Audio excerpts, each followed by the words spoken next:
Mi esposa hizo un trío con mi hermano y un chico que conoció en un bar. Nunca pensé que mi mundo se desmoronaría de esa manera.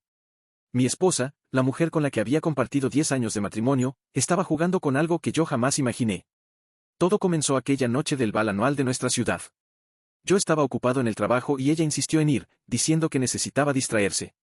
Al principio no le di importancia, pero algo en su mirada cuando se fue me dejó inquieto, había una chispa que nunca antes había visto. Al día siguiente, noté cambios pequeños pero perturbadores. Mensajes borrados del celular, conversaciones cerradas con rapidez cuando yo entraba en la habitación. Intenté no obsesionarme, me dije que era paranoia, pero mi instinto no me fallaba. Un sábado, decidí revisar su computadora mientras ella estaba en el mercado. Lo que encontré fue suficiente para romperme por dentro, fotos explícitas de ella con alguien más, y alguien que conocía muy bien. Mi hermano estaba allí. Sí, mi propio hermano, sonriendo al lado de mi esposa en varias fotos que capturaban cada detalle de su traición. Al principio pensé que estaba soñando, que mi cerebro estaba jugando con mi percepción, pero los mensajes de texto confirmaron la peor realidad, habían estado involucrados sexualmente durante semanas. Mientras intentaba procesar el shock, un mensaje nuevo apareció, de un chico que ella conoció esa misma noche en el bal. Lo había traído a nuestra casa, mientras yo creía que estaba de viaje. Ellos tres habían hecho algo más que coquetear, habían formado un trío, y yo era el único que lo ignoraba por completo. Sentí como si me hubieran arrancado el corazón sin aviso, como si mi confianza y mi vida entera fueran una broma cruel. No podía dormir, no podía comer, y cada vez que intentaba hablar con mi esposa, ella lo negaba todo con una sonrisa fría. Era evidente que no sentía culpa alguna. El dolor era insoportable, pero también hervía en mí un sentimiento más oscuro, la rabia. Esa rabia que no solo quería entender lo que había pasado, sino que ansiaba justicia, mi justicia. Esa noche, mientras ella dormía, tomé una decisión. No podía simplemente confrontarla ni perdonarla. No podía permitir que lo que habían hecho quedara impune. La historia de traición que había vivido en silencio debía tener un final que ellos jamás olvidarían. Los días siguientes fueron un infierno. Cada sonrisa de mi esposa, cada mensaje recibido por mi hermano, cada vez que ella mencionaba el chico del bal, me provocaba un dolor que se mezclaba con una ira que crecía como un incendio incontrolable. No podía permitir que ellos siguieran burlándose de mí, y entendí que la confrontación directa solo me haría ver débil. Necesitaba un plan, uno que fuera meticuloso y devastador. Primero comencé a observarlos sin que se dieran cuenta. Instalé cámaras discretas en nuestra casa, sabía cuando mi esposa y mi hermano planeaban verse y, más importante aún, cuando el chico del bal aparecía. Descubrí encuentros secretos, mensajes que hablaban de citas, escapadas, y confesiones sobre la intensidad de sus encuentros. Cada evidencia me confirmaba que no estaba imaginando nada, todo era real, y más de lo que podía soportar. Mientras reunía pruebas, también documentaba cada conversación. Grabé llamadas, capturé fotos y videos, y cada vez que los veía juntos, anotaba cada detalle, cada gesto, cada mentira. No era solo venganza, era un registro de traición que algún día usaría como arma. Decidí también estudiar al chico del bal.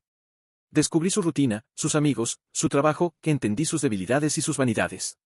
Era arrogante, confiado en que mi esposa estaba completamente de su lado. Esa arrogancia sería su perdición. Mi hermano, por otro lado, parecía no sospechar nada. Se movía con normalidad, sin saber que cada paso que daba estaba siendo registrado. Incluso comenzó a presumir de su hazaña, en círculos privados, creyendo que nadie se enteraría jamás. Esa confianza me dio la ventaja que necesitaba. Luego llegó la noche en que decidí actuar indirectamente. Mandé mensajes anónimos al chico del bal, insinuando que había pruebas de la relación que él tenía con mi esposa y con mi hermano, que todo podía salir a la luz si no actuaba con cuidado. Su reacción fue inmediata, miedo y confusión. Se acercó a ellos, buscando asegurar su posición, pero yo ya estaba un paso adelante. Sabía que para vengarme realmente debía combinar el dolor emocional con la humillación pública. No bastaba con hacerlos sentir culpables, necesitaba que cada persona en su entorno supiera la verdad, que la red de secretos que habían tejido se desmoronara de manera brutal. Y mientras ellos planeaban su próximo encuentro clandestino, yo ya tenía todo preparado. Esa noche, cuando los tres creían que todo estaba bajo control, yo estaba en mi oficina, revisando cada detalle del plan, correos electrónicos, videos, grabaciones. La venganza sería minuciosa, cruel y completa.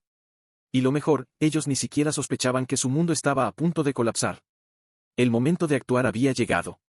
Todo el tiempo que pasé recopilando evidencia y estudiando sus movimientos iba a dar sus frutos. La primera fase de la venganza no buscaba solo el impacto emocional, sino también hacer que ellos comenzaran a desconfiar entre sí, a cuestionar cada paso y cada palabra. Comencé enviando mensajes anónimos al chico del bal, esta vez más directos. Fotos y videos de sus encuentros con mi esposa y mi hermano, acompañados de notas que insinuaban que alguien más estaba observando. Su primera reacción fue de incredulidad, luego de miedo, y finalmente de paranoia. Empezó a sospechar del hermano, cuestionando la lealtad de todos. Mi hermano, por su parte, empezó a notar pequeños cambios. Mensajes misteriosos llegaron a su correo, fotos que no había visto antes aparecieron en su teléfono. Al principio pensó que eran coincidencias, errores técnicos, pero pronto comprendió que alguien los estaba vigilando. La confianza que sentía en su relación con mi esposa comenzó a desmoronarse. Mi esposa, ajena a que todo era obra mía, seguía actuando con normalidad, creyendo que controlaba la situación. Pero yo sabía exactamente cuándo y cómo manipular sus encuentros. Organicé que los tres coincidieran en un lugar público, sin que sospecharan que yo estaría allí, observando todo y con cada evidencia lista para ser usada. Ese día, mientras ellos se encontraban en el bar que frecuentaban, mandé mensajes que provocaron tensiones inmediatas. Comentarios sugerentes de que alguien más los estaba viendo, fotos filtradas a sus amigos cercanos, y llamadas anónimas que sembraron el caos. La paranoia se apoderó de ellos. Empezaron a discutir, acusándose mutuamente, sin saber que todo estaba siendo orquestado desde fuera. Pero la verdadera destrucción comenzó cuando publiqué pruebas selectas en sus redes sociales y en grupos privados que ambos frecuentaban. Mi esposa, siempre orgullosa de su imagen, vio cómo sus secretos salían a la luz. Mi hermano, temeroso de la reacción de familiares y amigos, intentó negarlo, pero nadie le creyó. Y el chico del bal, que se creía intocable, fue el primero en romperse, la humillación pública lo dejó sin defensa. Mientras ellos intentaban salvar las apariencias, yo ya estaba un paso más adelante. Cada evidencia, cada registro, estaba planeado para provocar la máxima tensión entre los tres. Las discusiones se intensificaron, los reproches se hicieron violentos, y la desconfianza mutua los debilitó emocionalmente. Cada paso que daban los acercaba más a su propia ruina, sin que supieran que yo estaba controlando cada movimiento. Y lo más devastador, mientras ellos caían en su propio caos, yo mantenía la calma. Sabía que el golpe final aún estaba por llegar, que la última fase de la venganza sería el cierre absoluto, dejando cicatrices que no podrían borrar. Todo estaba listo para el desenlace que cambiaría sus vidas para siempre. Todo llegó al límite aquella noche. Después de semanas de manipulación, humillación y paranoia, los tres estaban al borde de la desesperación. Mi plan había funcionado a la perfección, la confianza entre ellos se había roto, el miedo y la culpa los consumían, y sus vidas estaban patas arriba. Pero todavía faltaba el golpe final. Organicé un encuentro, casual, en una casa que alquilé lejos de nuestra ciudad. Ellos pensaban que se trataba de una reunión privada, un momento para limar asperezas y recuperar lo que creían perdido. Nada más lejos de la realidad, todo estaba preparado para su destrucción. Cuando llegaron, los hice sentar uno frente al otro.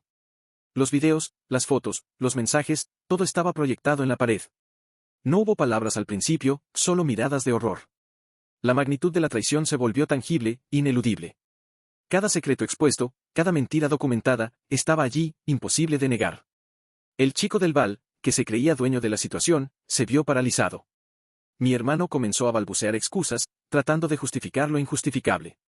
Mi esposa, incapaz de sostener mi mirada, sintió por primera vez el miedo real, ese que yo había cultivado cuidadosamente durante semanas. Entonces hablé. No con gritos, no con violencia física, sino con la precisión de alguien que conoce cada debilidad de sus enemigos. Expliqué todo, cómo los había vigilado, cómo sus propios secretos los habían destruido desde dentro, cómo cada mensaje y cada foto que creían privados ahora estaba en manos de todos los que importaban. Cada palabra era un golpe calculado, cada pausa un recordatorio del poder que yo tenía sobre ellos. Lo peor no fue solo la exposición pública, sino la ruptura total de su vínculo. El chico del bal, furioso y humillado, intentó culpar a mi hermano, gritarle, enfrentarlo, pero ya nadie le creyó. Mi hermano intentó defenderse, pero la evidencia era aplastante.